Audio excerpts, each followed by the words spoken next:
हम अपने एप्पल बेर के खेत में हैं। ये जो हमारी एप्पल बेर की खेती है, यह 3 साल पूरी कर चुकी है, चौथा साल इसका चल रहा है। अब की बात जब इसकी फसल कटेगी तो 4 साल इसके पूरे हो जाएंगे। फिलहाल ये जो समय है ये फूल आने का है। तो आज की इस वीडियो में हम आप लोगों को बताने वाले हैं कि जब आप लोगों की एप्पल बेर में फूल आने वाला होता है तो कौन से काम आप लोगों को करने चाहिए, कौन से काम आप लोगों को नहीं करने चाहिए। और इसके साथ ही साथ कुछ किसानों के प्रश्न होते हैं घबराने वाले, तो उसका भी डिटेल हम यहाँ पर देंगे। तो फिलहाल चलते हैं, हम आप लोगों को घुमा देते हैं। देखिए, हम आप लोगों को अगर बताएं तो हम अपने एप्पल बेर के खेत में उतना अच्छे से काम नहीं कर पाते जितना अन्य किसानों के खेतों में काम कर रहे होते हैं। फिलहाल यहाँ पर हम घास की साफ सफाई वगैरह करवा दिए हैं और यहाँ पर जो पौधे हैं उनकी जो लंबाई और चौड़ाई है उसको आप लोग यहाँ पर देख सकते हैं। फिलहाल हम अपने खेत में क्या क्या कर रखे हैं इसकी एक वीडियो अपडेट हम पहले ही दिए थे, ये दूसरा अपडेट है जबकि फूल आने वाला है। तो आप लोग यहाँ पर एक चीज़ देख पा रहे हैं, ये जो पतली पट्टी आती है इसकी सहायता से हम जो हमारी बेर होती है इस तरीके से फैली होती है तो उसे हम कसवा करके थोड़ा सा कवर कर दिए हैं ऊपर की तरफ, जिससे ये जो है ये लोड ले करके पौधे को गिरने नहीं दे रही है। क्योंकि इस वजह से हम इस काम को किए हुए हैं कि एक समस्या हम देख रहे थे, वो समस्या ये थी कि जब भी हवा चल रही थी तो ये जो डालियां हैं, क्योंकि ये जो नई डालियां निकलती हैं वह आरर होती हैं। आरर कहने का मतलब जब भी एक पौधा जब विकास कर रहा होता है तो जो उसकी पहली डालियां निकल रही होती है, मुख्य डालियां, वह मजबूत होती हैं। इन केस जैसे एक पौधा निकला और इसको आप काट दिए या टूट गया तो इसके बगल से जो पौधा निकलेगा वह अपने बेस पे एकदम मजबूत नहीं हो पाता है कि जब तक कि कई साल पुराना ना हो जाए। लेकिन एप्पल बेर के खेती में ऐसा नहीं होता है, अब यह एक ही साल होता है, काट दिया जाता है। तो यहाँ पे जो जड़ होती है यह उतना ज़्यादा मजबूती से नहीं बन पाती है, जिसकी वजह से यहीं पर जैसे ही लोड ऊपर बढ़ेगा तो पौधा एक तरफ झुकता जाता है और यहाँ से ये टूट जाता है। फिलहाल उसको भी हम आगे अगर कहीं टूटा मिलेगा तो दिखाएंगे। तो इस वजह से इसको बंधवाया गया है। अब ये जो रस्सी हम बंधवा रखे हैं यह जैसे ही इस पे फूल आने शुरू हो जाएंगे और वैसे ही इसका लोड बढ़ेगा, फिर दाने बनेंगे, दाने और भी बड़े होंगे। तो ये जो बेर है ये दिन ब दिन नीचे की तरफ आती जाएगी। अभी जो कि हाइट आप लोगों को 12 से 14 फीट के करीब दिखाई दे रही है, ये हाइट तकरीबन 4 से 5 फीट पे आ जाती है जब पूरी तरीके से फल लग जाते हैं। अब हम यहाँ पर एक चीज आप लोगों को बताना चाहते हैं जिसको लेकर के किसान भाई काफी ज्यादा घबराते रहते हैं। घबराने वाली बात उनके अंदर ये होती है कि जैसे जब भी कोई व्यक्ति पहली बार करता है तो भाई घबराहट तो होती ही है। तो देखिए, आपको घबराना नहीं है। 4 सितंबर 2022 जैसा कि हम आप लोगों को बताएं शाम को 6 बज रहे हैं, अभी हमारे बेर में कहीं भी फूल आप लोगों को नजर नहीं आएगा। शायद ही कहीं पर नजर आ रहा हो, हम देखने की कोशिश कर रहे हैं। अभी शुरुआत कहीं कहीं पर दिख रही है, जैसा कि आप लोग यहाँ पर देख सकते हैं। बहुत ही पतली टहनी में छोटे फूल अभी यह आना ही शुरू हुए हैं और अभी ये जो डालियां हैं यहाँ पर भी फूल लगेगा, फल लगेगा, पर ऐसा अभी शुरुआत है। अगर हम बोले तो यह 0.1% के तकरीबन फूल आए हुए हैं। लेकिन वहीं हम कई किसानों को करवाए हुए हैं इसकी खेती, तो उनके फूल आ गए हैं और दाने भी बनना शुरू हो गए हैं।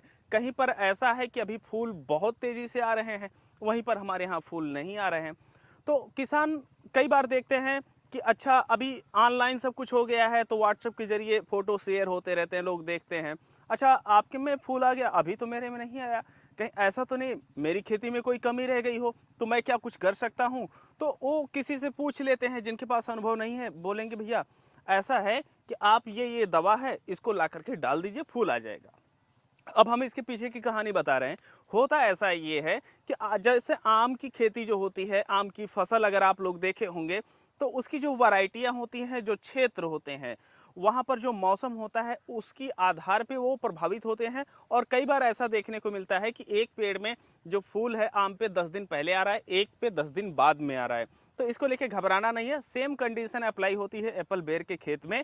तो हो सकता है कि आपके बगल ही हो, मिट्टी का, जलवायु का, देख रेख का थोड़ा सा असर पड़ता है, तो वहां पर फूल वगैरह आ सकते हैं, नहीं आ सकते, इसको लेके घबराने की जरूरत नहीं है। हाँ, आपकी फसल में अगर पहले आ रहा है तो जो हार्वेस्टिंग होगी, जो तोड़ाई होगी वो पहले होगी, अगर बाद में आ रहा है तो थोड़ा सा बाद में होगी। इसको आप कंट्रोल नहीं कर सकते हैं। कई बार ऐसा होता है कि जब कोई व्यक्ति बोल दिया कि दवा डाल दो जल्दी फूल आ जाएगा, तो होता ये है कि जैसे 10 या 15 दिन का अंतर होता है, 1-2 स्प्रे आप किए 5 से 10 दिन के अंतराल पे, तब तक देखिए कि फूल आने लगा। और आपको ये कहीं ना कहीं भ्रम हो जाता है कि आपको इस दवा से फूल आया, नहीं, वो जो वेटिंग पीरियड होता है 10 से 15 दिन या 20 दिन, उसी में आपका आ जाता है। तो आप उसी दौरान दवा भी डाले होते हैं, तो आपको लगता है अरे ये दवा डाले हैं ऐसा हुआ, नहीं, ऐसा नहीं होता है। तो ये चीज़ उम्मीद है कि आप लोगों को क्लियर हो गई होगी।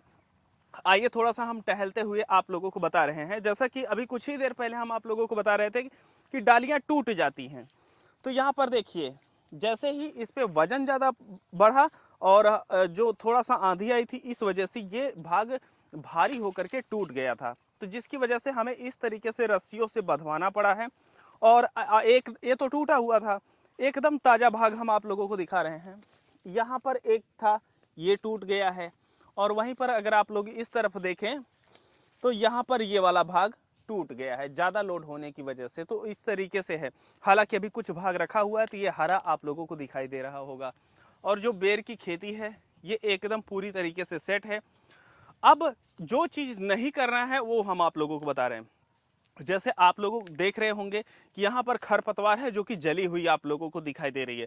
अब जली वजह इस वजह से है कि हम जानते थे कि सितंबर जब आएगा तो फूल आना इसमें स्टार्ट हो जाते हैं। तो हम इसके 1 महीने पहले ही जो खरपतवार नियंत्रण है इसका कार्यक्रम कर दिए थे। क्योंकि जब भी आपकी फसल में फूल आता है तो फर्टिलाइजर, स्प्रे, कीटनाशक, फंगीसाइड वगैरह कुछ भी नहीं दिए जाते हैं। और अगर दिए भी जाते हैं तो वो एक अनुभवी किसान दे सकता है। और हम इस वजह से आप लोगों को कह रहे हैं कि मत दीजिए, क्योंकि कई बार होता है कि डोज आप कोई भी दवा उठा के लेके आए और आप डोज दे दिए, तो जो पौधा है या कई बार जो है तनावग्रस्त हो जाता है। तो जो फ्लावरिंग की कंडीशन होती है ये मेन होती है। और उस दौरान अगर फूल नहीं लग रहे हैं या फूल गिरना शुरू हो गया, जो दाने बन रहे हैं वो गिर जाए, तब ऐसी परिस्थिति में आप लोगों के सामने काफ़ी बड़ी समस्या आ जाएगी। तो करना ये है कि जैसे अगर खरपतवार है तो जब आप लोगों को पता ही है सितंबर में फूल आते हैं, 10 दिन आगे पीछे होता रहता है। तो आप लोग अगस्त में ही जो भी आपको अगर खरपतवार के लिए स्प्रे करने हैं तो अगस्त में ही आप लोग कर दीजिए। फर्टिलाइजर कोई देना है तो अगस्त में दे दीजिए, क्योंकि कई बार ऐसा होता है कि जब आप फर्टिलाइजर ज़्यादा दे देते हैं तो जो पौधा होता है फिर वो तनावग्रस्त हो जाता है, तो फिर ऐसे में समस्या हो जाती है। तो आप लोगों को ये ध्यान रखना है कि पहले कर दीजिए, और बाद में पौधा धीरे धीरे नॉर्मल हो जाता है तो आप लोगों को वो भी नहीं करना। और जो कीटनाशक आती हैं ये कई कीटनाशक होती हैं गर्म प्रवृत्ति की होती हैं, कई ठंडी। कई बार देखने में आता है कि कीटनाशक का स्प्रे करने के बाद 2-4 दिन के लिए जो पत्तियां होती हैं ये हल्का सा मुरझाई, या ऐसा बोल सकते हैं कि उनमें खुशी नहीं होती, पत्ते मुरझा जाते हैं। तो ये कंडीशन होती है। तो इस वजह से आपके पौधे पर असर और उत्पादन पे असर पड़ सकता है। तो ये चीज़ें हो गई हैं। आपको अगर देना है, जैसे फर्टिलाइजर देना है, तो आप बहुत हल्की मात्रा में, क्योंकि अगर आप पहले से देखभाल नहीं किए हैं, जब फूल आने वाला है कई किसान तब जा कर के एक्टिव होते हैं। अगर आप लोगों को देना है तो जो एक सामान्य डोज होता है उससे तकरीबन 20 से 25% का कम डोज दीजिए। और वहीं पर अगर कीट लग रहे हैं तो ऐसे में आप लोगों को जो कीटनाशक देनी होती है वह कम देनी चाहिए, कीटनाशक बहुत हल्की देनी चाहिए और ठंडी प्रवृत्ति की। जैसे अगर फूल आ रहे हैं तो जैसे क्लोरोफाइफास है, क्लोरोफाइफास साइपरमेथ्रिन है और लैम्डासाइलोथ्रिन है, इस तरीके की जो कीटनाशक होती हैं वह नहीं देनी चाहिए। अच्छा, अगर दे सकते हैं जैसे थाइमेथाक्साम है, इसको दे सकते हैं, ये बहुत अच्छा रिजल्ट देता है और फ्लावर पे कोई भी विशेष इफेक्ट देखने को नहीं मिलता है। लेकिन जब फूल आ रहे होते हैं ना, तो ये जो फूल होते हैं ये जो है क्योंकि जब फूल आ रहे होते हैं तब आप देते हैं तो जो तितलियां आती हैं, मधुमक्खी आती हैं, यह कहीं ना कहीं प्रभावित होती हैं। तो इनकी संख्या दिन ब दिन घटती जा रही है। तो कम से कम फ्लावरिंग के टाइम इन चीज़ों को अवॉइड कीजिए। अब जब फ्लावर आपके आ गए हैं, दाने बनने शुरू हो गए हैं, तब ऐसी परिस्थिति में अगर धब्बे फलों पे दिखना शुरू हो रहे हैं कहीं कहीं पर, तो आप लोग वहाँ पर फंगीसाइड दे सकते हैं। फंगीसाइड में आप कॉपर ऑक्सीक्लोराइड 3 ग्राम पर लीटर ले सकते हैं, या आप लोग कार्बेंडाजिम मैंकोजेब का मिक्सचर जो आता है उसको 3 ग्राम पर लीटर ले सकते हैं।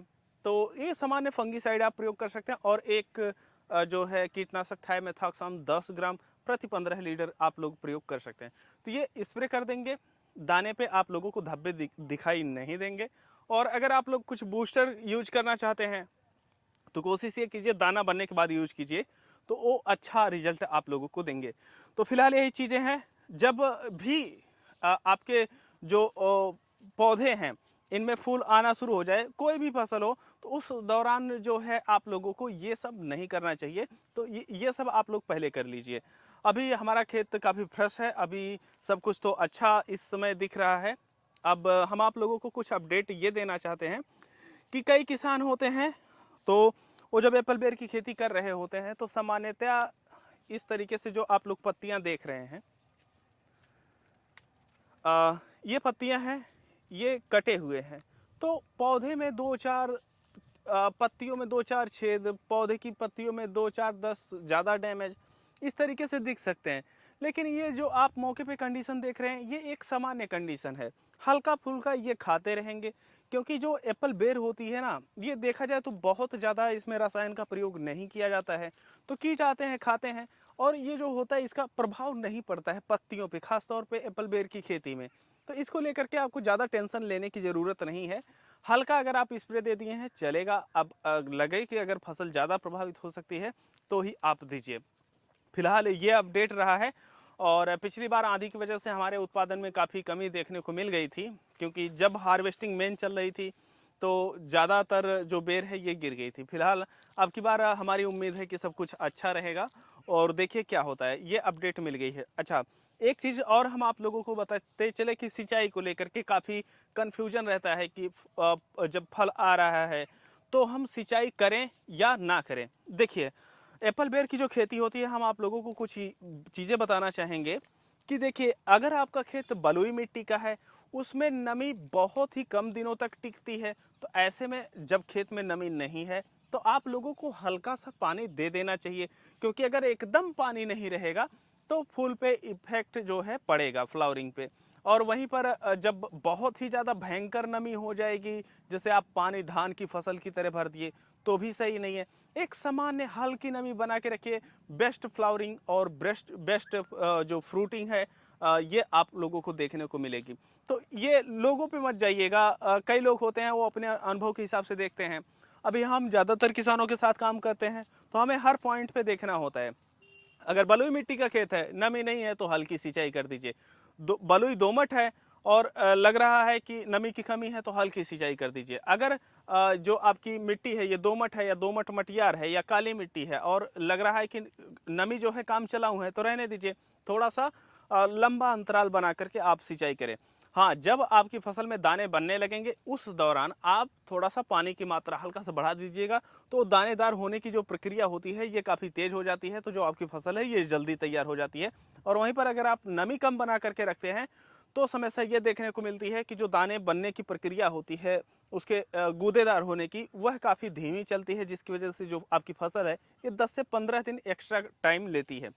और जो मिट्टी ज़्यादा उपजाऊ होगी उस पर जो फूल है ये थोड़ा पहले देखने को मिलते हैं। जो मिट्टी जितनी कमजोर होगी उस पर उतना ही कम मतलब उतना ही लेट फूल देखने को मिलते हैं। अच्छा, जो मिट्टी मजबूत है उसका फल भी पहले टूटता है और वह ज़्यादा वजनदार होता है। तो ये चीज़ें डिपेंड करती हैं कि आपकी मिट्टी कैसी है। खेती है तो इस पर जो भी वातावरण में चीज़ें हैं वो सभी प्रभावित करती हैं इसको। तो मिट्टी ज़्यादा अगर मजबूत होती है तो क्या कंडीशन होती है, हम आपको बता दें कि अगर मिट्टी जैसे काली है या दोमट मटियार है, ऐसे में आप एप्पल बेर की उसमें खेती कर रहे हैं, तो जो फल होता है उस पर धब्बे कम देखने को मिलते हैं, वह फ्रेश होता है। उसमें गूदा ज़्यादा बनता है, उसका जो फल का वजन आता है ये ज़्यादा आता है। और जब आप मार्केट में सेल करने जाते हैं तो सामान्य की अपेक्षा, बलुई की अपेक्षा आप लोगों को 2 से 5 रुपए एक्स्ट्रा रेट पर केजी पीछे देखने को मिलता है। तो ये असर पड़ता है। हमारा जो खेत है ये बलुई मिट्टी का खेत है और यहाँ पर इसके जो फल लगते हैं थोड़ा सा छोटे लगते हैं। और वहीं पर जो हमारी बेर दोमट मटियार में लगी हुई है उसके जो फल होते हैं ये अपेक्षाकृत बड़े होते हैं और काफ़ी फ्रेश रहते हैं। हालांकि जो दानों की संख्या होती है थोड़ा सा उसमें कम देखने को मिलती है, लेकिन दानों की संख्या बलुई मिट्टी में ज़्यादा देखने को मिलती है।